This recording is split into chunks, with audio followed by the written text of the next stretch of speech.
एक महिला पर 21 जुलाई को कुछ बदमाशों ने धारदार हथियार से हमला किया, साथ ही उस पर गोली भी चलाई, लेकिन ऊपर वाले का करम था कि उस महिला की जान बच गई। हालांकि वो बुरी तरह से घायल हो गई, मगर अस्पताल में उसका इलाज चल रहा है और अब उसकी जो हालत है वो पहले से बेहतर है। मगर पुलिस ने इस मामले में अच्छे से तफ्तीश करी और इस पूरे हमले को अंजाम देने वाले 2 आरोपियों को गिरफ्तार भी कर लिया। लेकिन जब उन दोनों से पूछताछ हुई तो पुलिस को पता चला कि उस महिला के ऊपर हमला उसके अपने पति ने कराया था। पति सऊदी अरब में नौकरी करता है और पति ने ही पत्नी की हत्या की पूरी प्लानिंग करी और इस काम में अपने भांजे को उसने लगाया। उसने अपने एक साथी के साथ मिलकर मेरठ में अपनी बीवी पर जानलेवा हमला किया था। पुलिस ने मामले का खुलासा करते हुए 2 हमलावरों को गिरफ्तार किया, लेकिन पुलिस ने अब सऊदी अरब में बैठे पति पर भी कार्रवाई करने की पुलिस जो है तैयारी कर रही है। इस पूरे मामले पर मेरठ के जो एसपी हैं आयुष विक्रम, उन्होंने कहा है कि 21 जुलाई को मेरठ में अपने बेटे के साथ मोटरसाइकिल पर जा रही गंगानगर की रहने वाली एक महिला जिनका नाम प्रियंका है, उस पर जानलेवा हमला हुआ। करीब 9 बजे के आसपास पुरकाजी जाने वाले रास्ते पर 2 बाइक सवार लड़कों ने उसे ओवरटेक किया और उसको रोकने की कोशिश करी। इसी दौरान उस पर उन्होंने गोली चलाई, फिर महिला पर धारदार हथियार से हमला भी किया। इस हमले में प्रियंका घायल हो गई। घटना को अंजाम देकर हमलावर वहां से फरार हो गए। घायल महिला को अस्पताल में भर्ती कराया गया, वहां किसी तरह उसकी जान बचा ली गई। पुलिस ने मामले की जांच करी। पुलिस को जब इस मामले में पता चला तो फौरन पुलिस ने इसमें जांच करी। जांच करते हुए पुलिस ने 2 आरोपी जिसका नाम राहुल और निशांत है उनको गिरफ्तार किया। इस पूरे मामले पर पुलिस ने कहा है कि जनपद मुजफ्फरनगर के गाँव के रहने वाले प्रवीण सऊदी अरब में ड्राइवर की नौकरी करता है। उसकी जो पत्नी है प्रियंका अपने बच्चों के साथ मेरठ के गंगानगर थाना क्षेत्र के ईशापुरम में रहती है।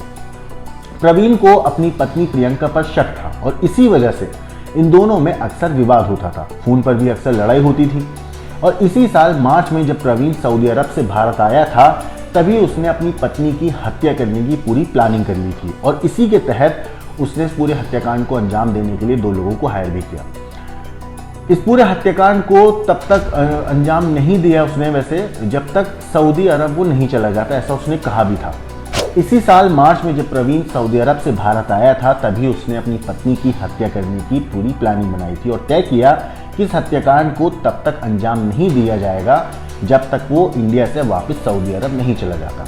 इस काम के लिए प्रवीण ने अपने भांजे राहुल को तैयार किया, क्योंकि प्रवीण ने पहले काफ़ी बार राहुल की वक्त वक्त पर आर्थिक मदद की थी और इसी वजह से उसने एहसान चुकाने के लिए प्रवीण की मदद भी कर डाली और वो तैयार भी हो गया कि इस पूरी वारदात को अंजाम देने के लिए। घटना को अंजाम देने के लिए राहुल ने अपने एक साथी निशांत को भी अपने साथ लिया और उसको तकरीबन 20,000 रुपये देने की बात कही। दोनों ने हमले में इस्तेमाल करने के लिए 10,000 की एक मोटरसाइकिल भी खरीदी।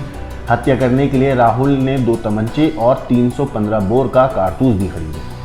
पूरी घटना को अंजाम देने के लिए गाजियाबाद से एक नया मोबाइल फ़ोन और सिम भी खरीदा गया और लगातार उस नंबर से सऊदी अरब में बैठे प्रवीण से दिशा निर्देश पूरा डायरेक्शन लिया जा रहा था और इसी फ़ोन पर वो उसको बता भी रहा था उन दोनों को सऊदी अरब में बैठ के किस तरीके से क्या करना है। इसके बाद 14 जुलाई को प्रवीण के कहने पर ही दोनों आरोपियों ने ईशापुरम स्थित प्रियंका के घर की रेकी की और फिर प्रवीण ने ही बताया कि प्रियंका 21 जुलाई को सुबह जो है मोटरसाइकिल से बेटे के साथ पुरकाजी जाएगी और उस रास्ते में घटना को उन्हें अंजाम देना है।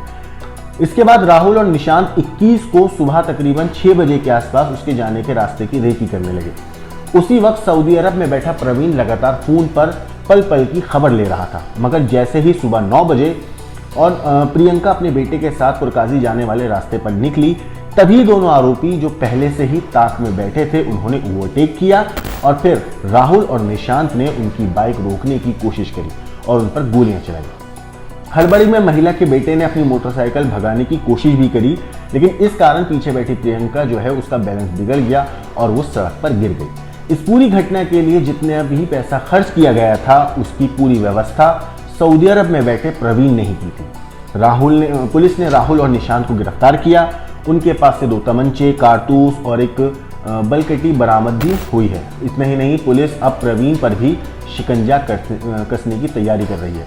मगर सोचिए कि एक पति जिसने अपनी पत्नी जिसने एक महिला के साथ शादी करी, उसके साथ उसका एक बेटा भी था, लेकिन उसके बावजूद उन दोनों के बीच में रिश्तों में उस हद तक खटास आ चुकी थी कि जो पति है वो सऊदी अरब में बैठा हुआ है हज़ारों किलोमीटर दूर, और वहाँ बैठकर भी वो अपनी पत्नी की मौत की कहानी बना रहा है। कैसे पत्नी को मारना है, पल पल की जानकारी दे रहा है हथियारों को, दोनों लोगों को बता रहा है कब आएगी, कहाँ से आएगी, किस तरीके से उनको मारना है।